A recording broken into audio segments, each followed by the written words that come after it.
જૂનાગઢમાં પહેલા જ દિવસે લોકસભાના ઉમેદવાર માટે 32 નામાંકન પત્ર ઉઠાવાયા. જૂનાગઢમાં પ્રથમ દિવસે જ લોકસભાના ઉમેદવાર માટે 32 નામાંકન પત્ર ઉઠાવાયા હતા.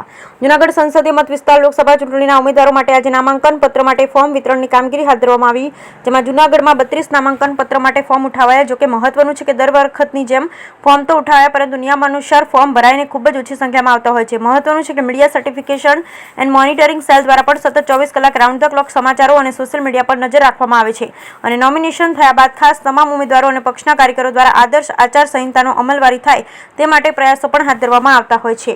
ખાસ દરેક સમાચારોનું સોફ્ટ કોપીમાં બેકઅપ રાખવામાં આવે છે અને સતત ચૂંટણી અધિકારીઓ અને કલેક્ટર જૂનાગઢ દ્વારા મોનિટરિંગ પણ કરવામાં આવતું હોય છે. ખાસ આદર્શ આચાર સંહિતા અમલીકરણ માટે ઓનલાઈન ફરિયાદ સેન્ટર પણ ઊભું કરવામાં આવ્યું છે અને ચૂંટણી અધિકારી અને કલેક્ટર અનિલ રાણાવસિયા દ્વારા કચેરી પાસે 100 મીટરની ત્રિજ્યા નક્કી કરી સફેદ પટ્ટા મારવામાં આવ્યા છે.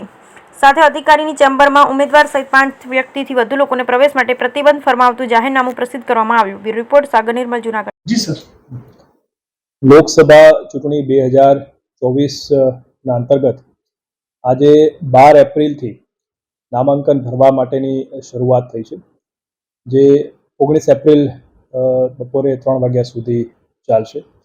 આ સમયગાળા દરમિયાન ઉમેદવાર કે એના કોઈ પણ એક જે પ્રપોઝર હોય એ પોતે ઉમેદવારી પત્ર અને એની જે એફિડેવિટ હોય છે એ આરઓ અને અમારા જે જૂનાગઢ ખાતેના જે એઆરઓ છે એની સમક્ષ એ રજૂ કરી શકે છે.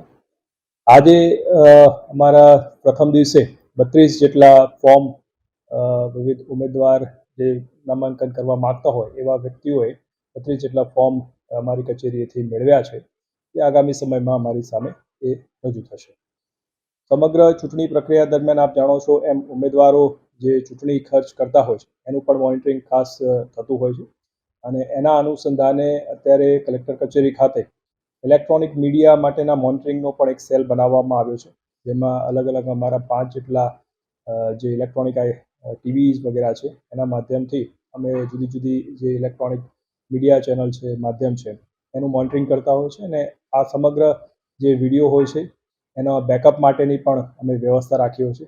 આજ તો આ સેલ છે એ જે ચૂંટણી આચારસંહિતા સંબંધિત કોઈ ભંગ થતો હોય અથવા કોઈ પેઇડ ન્યૂઝ જેવી બાબત જણાતી હોય તો એ તાત્કાલિક અમારું એમાં ધ્યાન દોરે છે અને જે ઉમેદવારો આગામી સમયમાં એમાં ઉમેદવારી પત્ર ભરશે, ફાઇનલ થશે, તો એના સંબંધિત કોઈ આવી બાબત જણાય એમાં ચૂંટણીના જે નિયમ હોય એ પ્રમાણે આગામી સમયમાં એના પગલાં પણ લેવામાં આવતા હોય છે.